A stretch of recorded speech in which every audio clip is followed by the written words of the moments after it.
Hey guys, it is, and welcome back to another Genshin Impact lore video. This week, I'm going to talk about the information that we uncovered together last week, and see what we can figure out from the recent quest of We Will Be Reunited. We'll be talking about the details in the quest, so if you guys want to watch my video about the quest, you can head over and watch that first.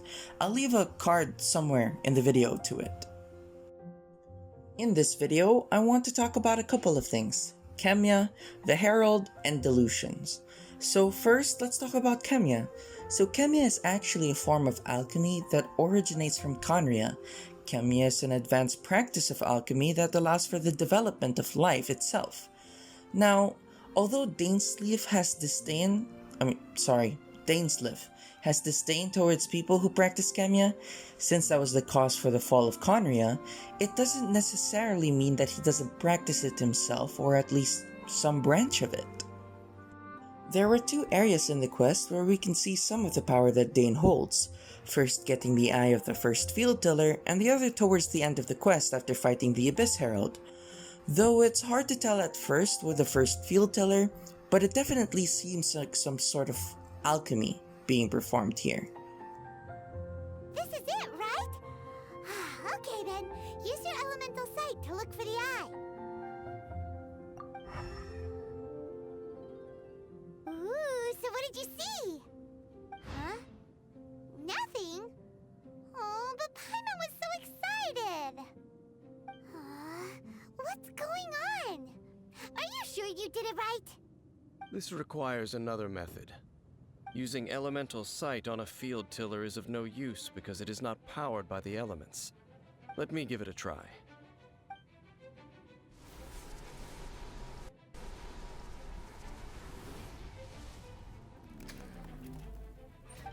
And done. Wow! It's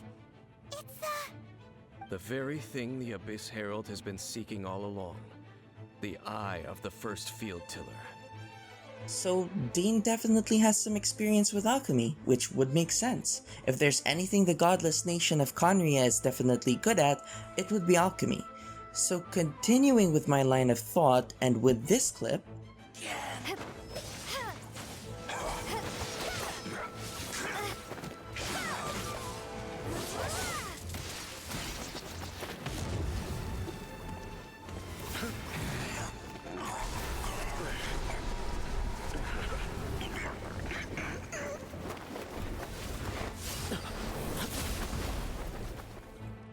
so, Khemia is the practice of the development of life. But what if that wasn't just it? Maybe you could control the life that was created by Khemia with Khemia as well. Since we understand that the beings created by Khemia had some sort of corruption to them, we can at least assume that Dane's arm and the Herald are made of the same power. Looks like we're here. An eerie, lifeless, dark chamber. I understand the evil aura you were describing earlier. Oh, such a scary place. Be careful to not be overwhelmed by the power of the defiled statue. The Abyss Herald. It's here. You sense correctly. You are just as vexatious as ever, Dainsleif, enemy of the Abyss. I sense your soul is stained by terrible bloodshed, perhaps from your darkest nightmares, unless...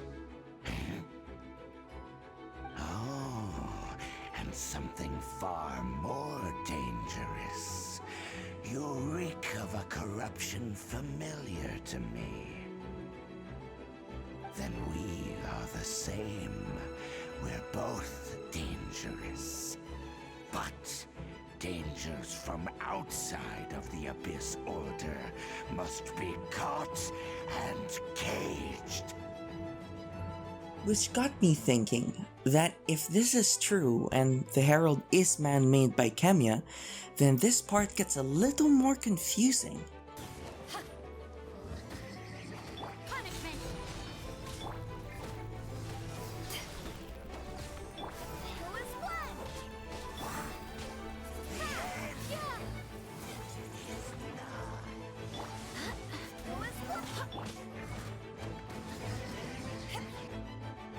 So it's confusing. How is it the case then that the Abyss Herald has control over the elements? I mean, it's not just them, it's also Abyss mages. So we learned that the Abyss and Khemia are the same, so why does the land with no god, who have access to no visions at all, have control over the 7 elements? Unless, there's only one reason that I can think of, and that is Delusions. If you didn't catch my video on Delusions, then you can head over to it from the card on this part of the video. But just to bring you up to speed if you're lazy to click, they act like visions, though they aren't bestowed by Celestia like visions are. They are made in Tevat, or at least in the world. The issue is that before we really didn't know a lot about them, except that they have these characteristics. They have elemental affinity, and some really powerful ones are more than just the elements. They have some sort of black smoke or even chains sometimes. And lastly, most of what we know of is that they are just given by the Tsaritsa. The main issue here is that even if we know that Tsaritsa gives it, we don't know if or how they even make it. But although we don't have a good idea of the making of a vision, we have a strong assumption as to where they may have gotten the idea of synthetic visions. That destruction you witnessed, that's history from 500 years ago. It seems the first time you awoke in this world was indeed during that period. Huh. So your brother must have understood this world better than you did, because he woke up first. And it was shortly after that that you encountered an unknown god who blocked your path, so you couldn't escape. Oh, Paimon knows this part really well. I understand. When you awoke at that time and hurriedly tried to leave for another world, you didn't know anything about Khemia. But now, since you have come to gain some understanding of Tevat, you are able to guess that the war you witnessed all those years ago must be the war that ended Khemia. Am I right?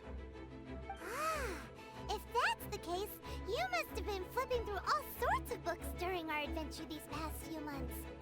Before going to Mondstadt, you had just looked at some vague materials. Later, we managed to gather a whole bunch of old books from all around Mondstadt and Liyue, but you told Paimon they were useless. So, the whole time you were just trying to learn more about Khemia so you could find your brother? Oh, yeah! You can travel around the 7 nations to find the 7.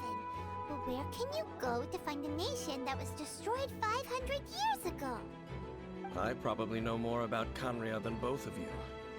Khemia was a nation without a god. Not because it had a god that died or abandoned them, but because it never had a god to begin with. It was a powerful nation, built purely by humans. An unprecedented, flourishing, and glorious civilization. It was the pride of humankind. A nation without a god? Later events unfolded just as you remember.